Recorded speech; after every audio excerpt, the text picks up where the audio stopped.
नसाल तर मीही नाही जायची. एकतर याआधी आपण नसताना मी अशी एकटीने कुठल्या सभेला वगैरे गेलेली नाही. मग या वेळेस जा. नाही नाही, बरे दिसते का ते?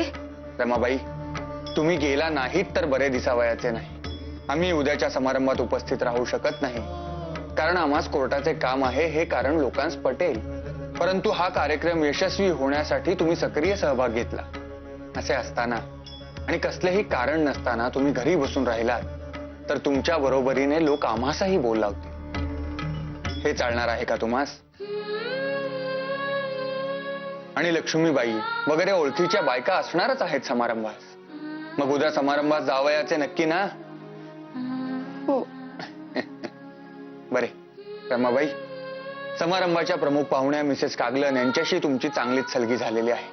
तेव्हा उद्या समारंभात आभार प्रदर्शनाचे एक छोटे खानी भाषण करावयाचे आहे तुम्हाला. काय?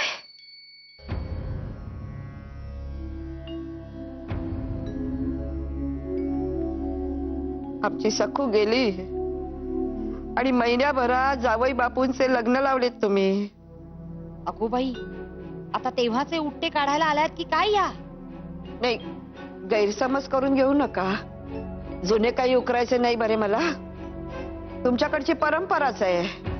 जावई बापूंची आई गेल्यावर माई तुम्ही सुद्धा दुसरेपणावर आलात. त्या सुद्धा लागलीच 15 वारातच.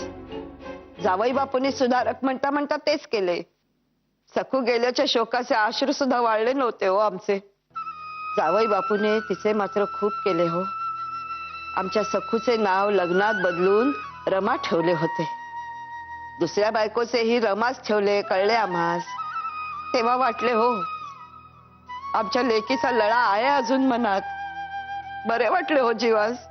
हो हो, पहिल्या रमेचे फार केले हो माधवाने आजारपणात. तिच्या उशाशी अगदी दिवस रात्र बसून असे. होय हो, भाग्यवानच होती माझी लेक. माधवरावांसारखा नवरा मिळाला तिला. रानड्यांसारखी माणसं मिळाली सासर म्हणून.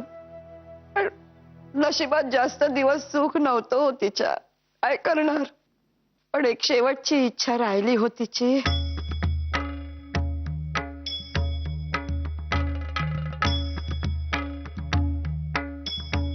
ती कोणती? आणि अचानक इतक्या वर्षांनी आठवण झाली तुम्हास? अहो, पटकन सांगा. उरावर दडपण आले आहे अगदी. शेवटची आजारी असताना मला म्हणाली, आई ग, ते इतकं करतात माझ्यासाठी, मी तर जाणारच. लेकराच्या रूपानं माझी खूण असती तर बरे झाले असते. पण मी नाही देऊ शकले. घरात बाळकृष्ण यायला हवा होता. जाताना ही खंत राहील माझ्या मनात.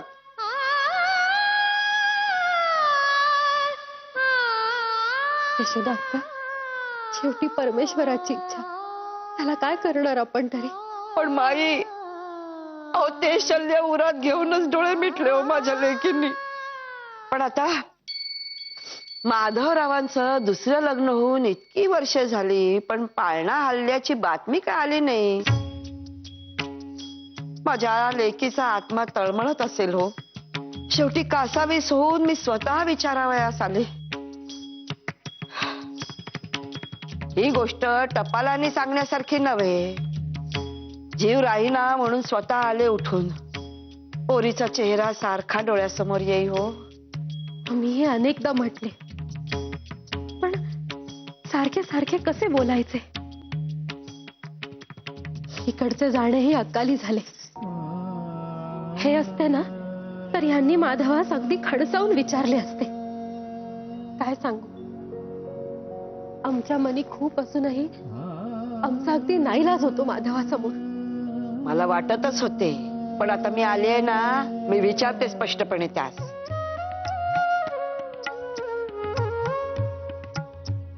अहो, पण माधवाची बदली आता नाशकास झाली आहे. तिथेच असतो तो.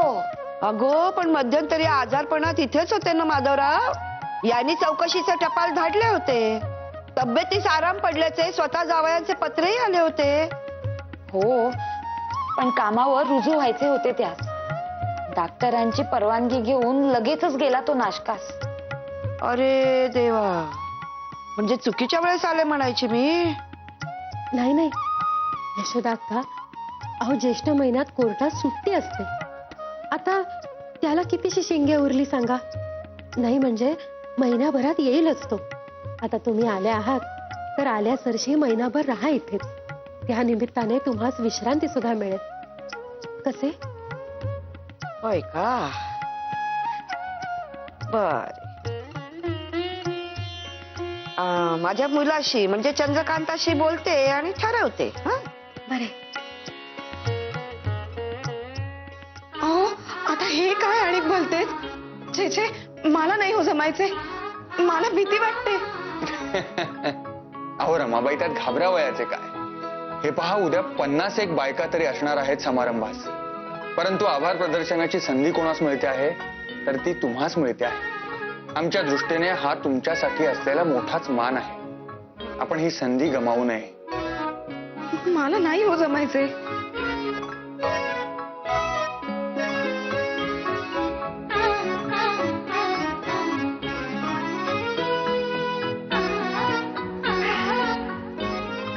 अहो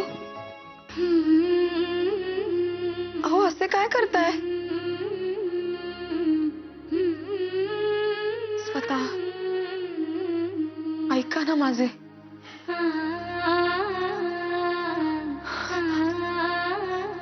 आपण स्वतः नसणार आहात तेथे.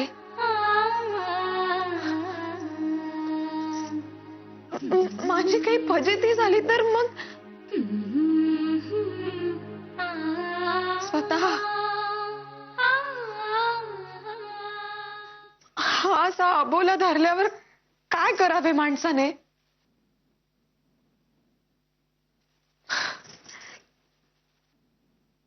जाऊ दे, जाईन मी एकटीच.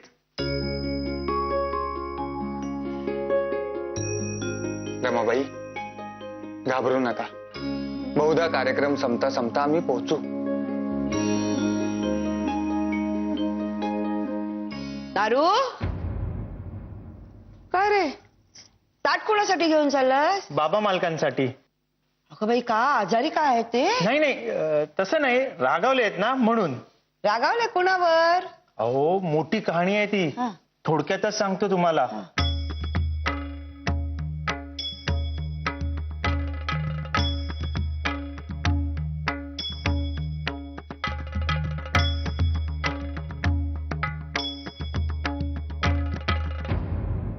बाई असं झालं होय? आण ते ताट इकडे. कसं आहे, 4 घास काय अख्खं ताट फस्त करतात की नाही बघ. मी बघते त्यांच्याकडे. हो. तुला स्वतःनी अबोला धरला म्हणून हो म्हटले खरे, पण मला काही हे जमेलसे वाटत नाही. यांना खरे काय ते सांगून टाकलेलेच बरे.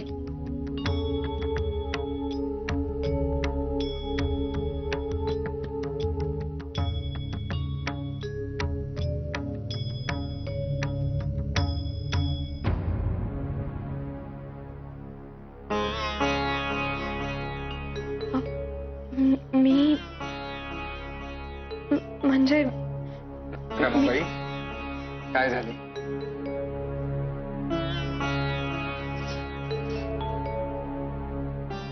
मला नाही हो जमायचे.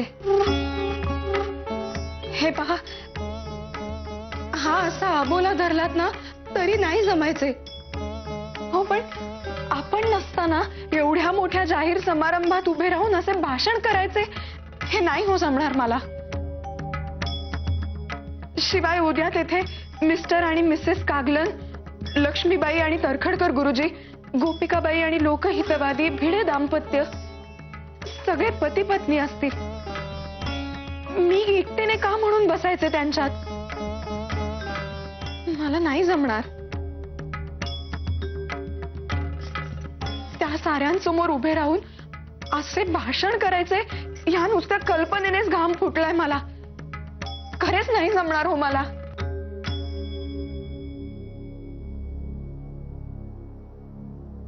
हे पहा, हा असा अबोला धरलात ना तरी नाही जमायचे.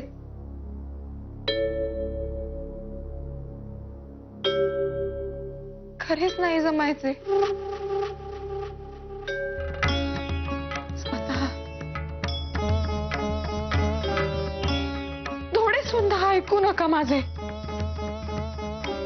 नाही हो जमायचे.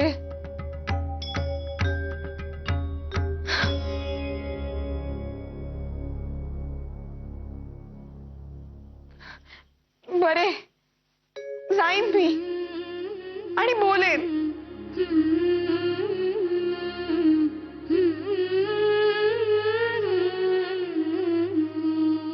सारखा आमचाच आधार घेऊन चाललात तर कसे होणार रमाबाई? आमच्या वाचून अडता कामा नये तुमचे.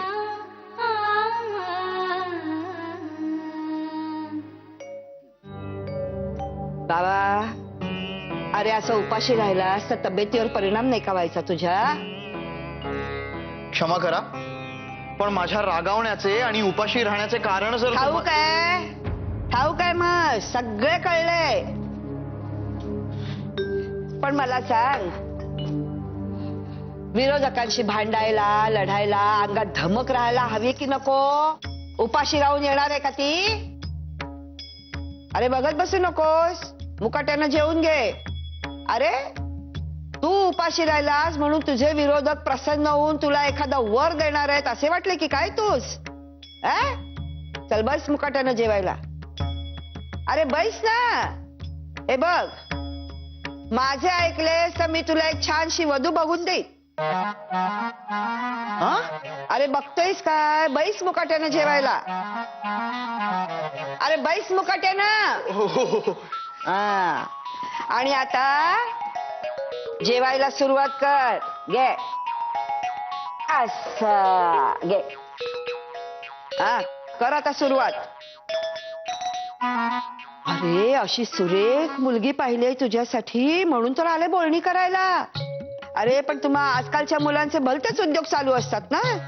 छोट्या छोट्या गोष्टींवरनं भांडतोस काय, रागवतोस काय, उपाशी काय राहतोस? छे छे, तुझ्यासारख्या मुलाला शोभत नाही होय. अरे उद्या लग्न झाल्यावर त्या मुलीशी असाच वागशील. असाच वागणार आहेस का तू? पण जेवताना एक चकार शब्द सुद्धा काढायचा नाही तोंडातून. निमूट जेवून घे. असा शहाण्यासारखा वागणार असशील तरच शब्द टाकीन हो तुझ्यासाठी. तशी मुलगी अगदी सालस आहे हो. माई नाही ठाऊक आहे घराणे. तू जेव आधी, जेव. हा, झाले जेवण. पाणी पितो.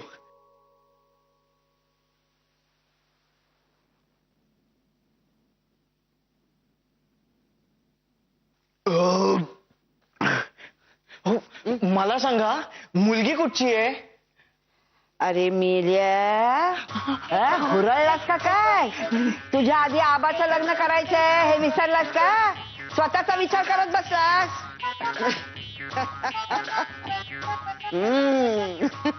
त्या कपोल कल्पित मुलीच्या नादानं जेवलास बरी खो. आता ऐक माझे. हे बघ, हे सगळे भांडण तंटे हे जे काय सगळे उद्योग आहेत ना ते दे सोडून.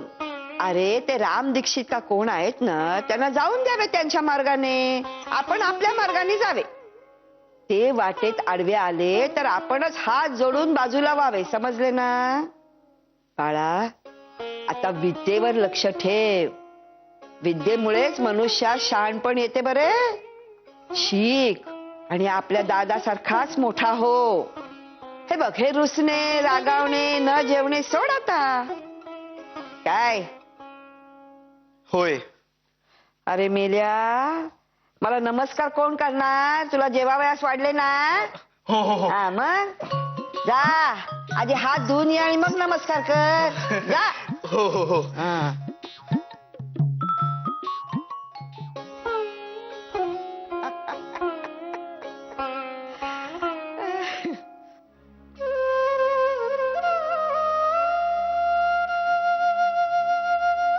रमे, काय झाले गो?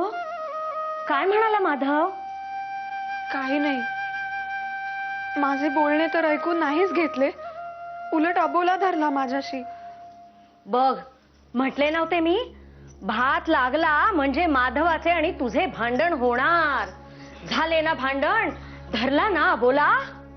सखूताई, कशाला उगीच घाबरवताय तीस? रामे, बैस बघू अशी. ये, बैस.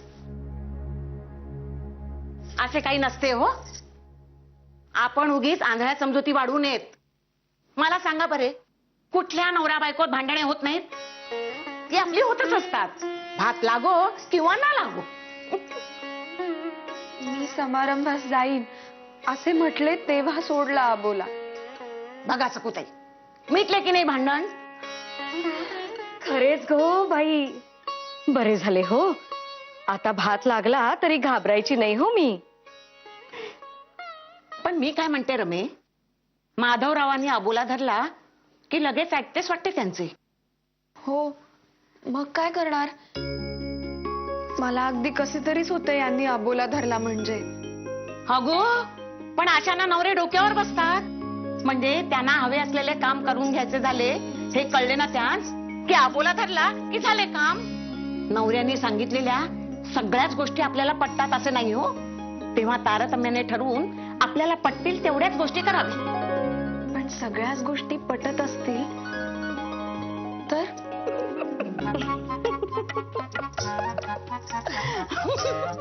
मग काय, सगळेच धन्य झाले म्हणायचे. तुम्हीही आणि तुमचे नवरोजीही.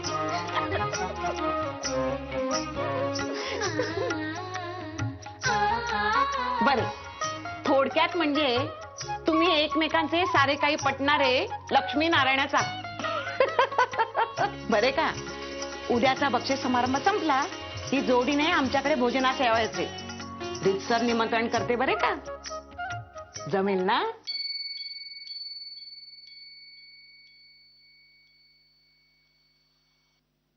अगो रमे, काय विचारते मी? यांना विचारून सांगते.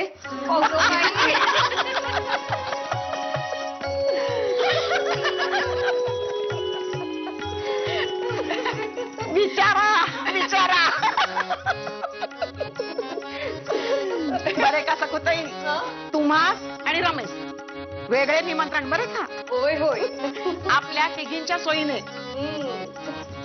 आवडीचा स्वयंपाक, आवडीच्या गप्पा आणि आवडीचे विणकाम. हो हो, खरे बरं, खरे.